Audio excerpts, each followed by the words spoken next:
Sziasztok! Petra vagyok az Easy Hungarian-től. Ismered azt az érzést, hogy tanulsz magyarul, sok-sok dolgot memorizálsz, de amikor tényleg beszélni kellene, egyszerűen nem jutnak eszedbe a szavak? Ismerős ez a probléma? Sok diáktól hallom ezt, hogy tudom a szavakat, de beszéd közben nem találom őket. Ebben a videóban most megmutatom azt a módszert, amit a kurzusaimban is használok, és ami segít, ha nem csak ismerni szeretnéd a magyar szavakat, hanem használni is. A videóban szuper fontos dolgokról beszélek, és ha nem értesz mindent, akkor ne felejtsd el bekapcsolni a magyar vagy angol feliratot. Nézzük meg, hogyan tanul szavakat a legtöbb ember. Nagyon gyakran leírják a szavakat egy listára, vagy csinálnak szókártyákat. Ez segít felismerni a szavakat, de ha csak ezt a módszert használod, nem fogsz tudni beszélni, nem fogod tudni használni ezeket a szavakat. Miért? Mert az agy nem izolált szavakat, külön szavakat tanul, hanem kapcsolatokat.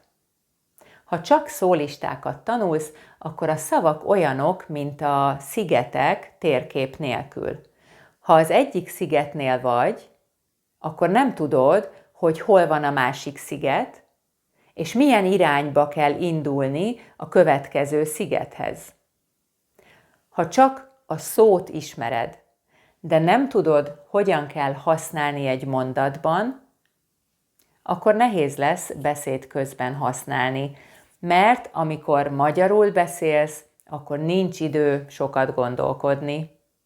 Például, ha a családodról akarsz beszélni, akkor megtanulod természetesen a család szót, és talán a családtag szót is. Ugye a családtag az az ember, aki a családomban van. Az apukám, az anyukám, a gyerekem, az unokatestvérem, bárki, aki a családban van. Tehát megtanultad azt a szót, hogy családtag, de amikor a családról beszélsz, akkor ritkán használod ebben a formában. Ezért hasznos, ha megtanulod azt is, hogy a családtagjaim, vagy a kedvenc családtagom, vagy a közeli családtagjaim, vagy komplett mondatokat is meg lehet tanulni. A közeli családtagjaimmal majdnem minden nap beszélek. Látod? Tehát amikor a családodról beszélsz, akkor általában a családtagjaidról beszélsz.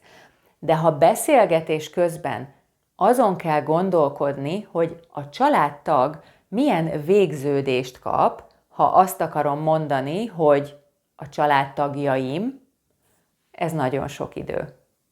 De ha ezt a kifejezést megtanultad, hogy a családtagjaim, akkor gyorsabban tudod előhívni, gyorsabban tudod használni.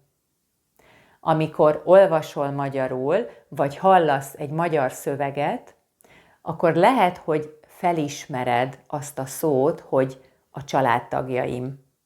Tehát látsz, vagy hallasz egy szót, és tudod, hogy mit jelent. Ez a passzív szókincs. De amikor neked kell használni, és neked kell ezt a formát, vagy egy kifejezést megcsinálni, akkor sokszor nem jut eszedbe. Ez azért van, mert az a szó nincs az aktív szókincsedben, nem tudod aktívan használni. A passzív szókincsed mindig nagyobb lesz, mint az aktív, ez normális, tehát mindig több szót tudsz passzívan, több szót ismersz fel, mint ahány szót aktívan tudsz használni. Természetesen, ha beszélni akarsz, akkor aktív szókincsre van szükséged. Ha szeretnél jobban beszélni magyarul, akkor nem kell több ezer szót ismerni. Nem. Fontosabb néhány száz szót magabiztosan, stabilan tudni használni. Nézzük, hogy mi az a módszer, ami jól működik. 4 dologról fogok beszélni. Az első, tanulj témákról. Azért jó, ha témánként tanulsz szavakat, mert könnyebb úgy tanulni, ha egy témán belül vannak a szavak és a kifejezések, amiket szeretnél használni.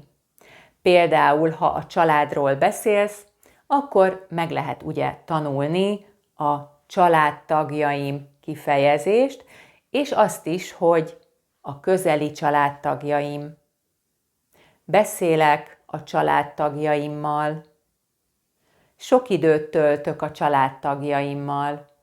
Így mindig tanulsz új szavakat, de ezek nem szigetek lesznek, hanem a témához kapcsolódnak, és olyan szavakhoz és kifejezésekhez kapcsolódnak, amiket már ismersz.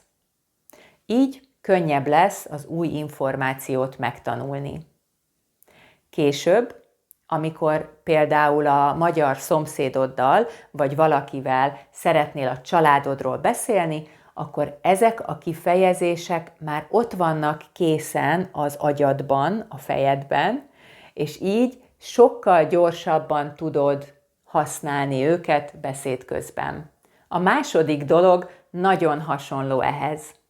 Használj mindig kontextust. Tanulj mindig kontextusban. Tehát mondatokat vagy kifejezéseket tanulj, és ne szavakat. Ha csak egy szót tanultál, és beszélni akarsz, akkor azt a szót beszéd közben kell a kontextusba tenni, és a beszéd közben kell azon gondolkodni, hogy milyen végződés kell, milyen szórendet kell használni, milyen másik szót kell használni a szó mellett.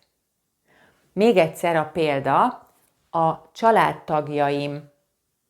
Ha csak azt a szót tanultam meg, hogy családtag, és szeretnék sok családtagról beszélni, akkor nagyon-nagyon hosszú ideig tart, ha azon kell gondolkodnom, hogy családtag, családtagom, akkor egy családtagomról beszélek, de ha több családtagom van, akkor mi lesz a végződés? Családtagok, családtagokom, nem, ott volt valami speciális végződés. Családtagaim, vagy családtagjaim, melyik verzió volt itt? Ugye, ez nagyon hosszú idő. De ha megtanultam azt, hogy a családtagjaim, ezt a kifejezést, akkor ezt nagyon gyorsan, így automatikusan tudom használni. És ha komplett mondatokat is tanultam, például a közeli családtagjaimmal majdnem minden nap beszélek. Nagyon sok nyelvtani és grammatikai és más információt is megtanultam, ugye? Tehát biztos, hogy automatikusan tudom használni a végződéseket, például családtagjaim, családtagjaimmal, és a szórendet is, mert az agyam emlékszik arra, hogy majdnem minden nap beszélek. És ezt a szórendet, ezt a struktúrát más kifejezésekben is tudom majd használni, amikor beszélni akarok. Csodálatos, ugye? Hát ezért kell kontextusban tanulni. A harmadik dolog, beszélj magadról. Lehet, hogy nagyon szuper kifejezéseket és mondatokat tanultál az Easy Hungarian kurzusokon, vagy a magyar órádon, de ha szeretnéd, hogy ezek ne csak a passzív szókincsedben legyenek, akkor muszáj saját mondatokat is csinálnod. Olyan mondatokat kell írni és mondani, amik a te életedről szólnak. Ez miért fontos? Amikor magyarul beszélsz, általában magadról beszélsz, vagy arról, hogy te mit gondolsz valamiről, mit érzel. Ezért is hasznos, ha olyan mondatok vannak a fejedben, amik rólad szólnak. Például, ha nem beszélsz minden nap a családtagjaiddal, akkor nem lesz hasznos mondat, hogy majdnem minden nap beszélek a családtagjaimmal. Lehet, hogy a te mondatod az lesz, hogy ritkán látom a családtagjaimat, vagy nincsenek közeli családtagjaim. Ha olyan mondatokat írsz, amik rólad szólnak, a te életedről szólnak, akkor ezekre a mondatokra sokkal könnyebben fogsz emlékezni. Tehát ezeket a mondatokat könnyebben fogod megtanulni, és könnyebben fogod tudni használni is őket. A negyedik dolog, tanulj kis lépésekben. Amikor túl sok szót akarsz megtanulni, akkor az agyad nem tud emlékezni ezekre. Jobb, ha csak 5 szót tanulsz kontextusban, és ezeket tényleg tudod használni. Mintha tanulsz egy szólistát 20 szóval, amit aztán nem használsz, és gyorsan elfelejtesz.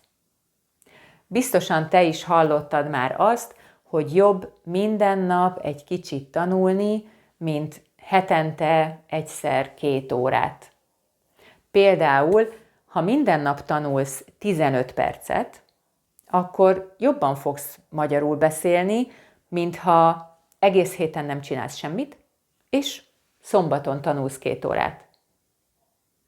Ez azért jó, mert akkor folyamatosan tanulsz minden nap, vagy majdnem minden nap találkozol a nyelvvel, és így persze gyorsabban fogsz fejlődni.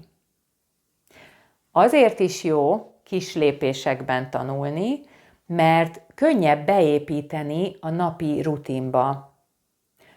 Mindig, vagy majdnem mindig lehet találni 15 percet a napodban, ugye?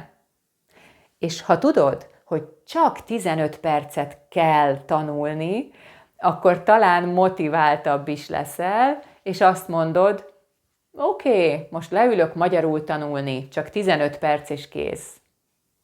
Ha egy hosszabb időről van szó, például tudod, hogy most 2 órát kell tanulni, akkor inkább azt fogod mondani, hogy nincs 2 órám, ez túl sok idő, inkább nem tanulok. És azért is jó kis lépésekben tanulni, mert akkor könnyebb látni a fejlődést, mert azonnal látod, hogy ma is tanultam 2 mondatot. Ma is írtam 2 mondatot. Ma is mondtam 5 mondatot magyarul. És tudod, ha minden nap csak 2-3 mondatot tanulsz meg, ez azt jelenti, hogy 1 hónap alatt 60-90 mondatot fogsz tudni. Nem rossz, ugye? Ha így tanulsz, akkor sokkal könnyebben, gyorsabban és jobban fogsz beszélni magyarul. Ne felejtsd el, hogy nem kell sok szót megtanulni, inkább kevesebbet, de olyan szavakat, amiket tudsz használni. Ezért témákról tanulj, mindig használj kontextust, beszélj magadról, és tanulj kis lépésekben. Nem az számít, mennyi szót ismersz, hanem hogy mennyit tudsz használni. Ha szeretnéd ezt a módszert a gyakorlatban is kipróbálni, szeretnél így tanulni, témákban, kontextusban és kis lépésekben, akkor nézd meg a Beszélj jobban kurzusokat az Easy Hungarian-nél. Ezeken a kurzusokon pontosan ezt a módszert használom. Kis lépésekben tudsz tanulni, témákról tudsz tanulni, és olyan kifejezéseket és mondatokat tanulhatsz, amiket azonnal tudsz használni. Minden kurzusban vannak beszélgetős feladatok is tanári videóval és olyan struktúrákkal, amik segítenek jobban beszélni magyarul. A kurzusok linkjét megtalálod a videó alatt, és ott találsz több információt is. Ezek a kurzusok nagyon hasznosak lesznek, ha szeretnél tényleg jobban beszélni magyarul. Köszönöm, hogy megnézted a videót, ha tetszett, nyomj egy lájkot, és írj kommentet, neked mi a legnagyobb kihívás, mi a legnagyobb nehézség, amikor magyar szavakat tanulsz. Jó tanulást, és sok sikert a szótanuláshoz is! Sziasztok!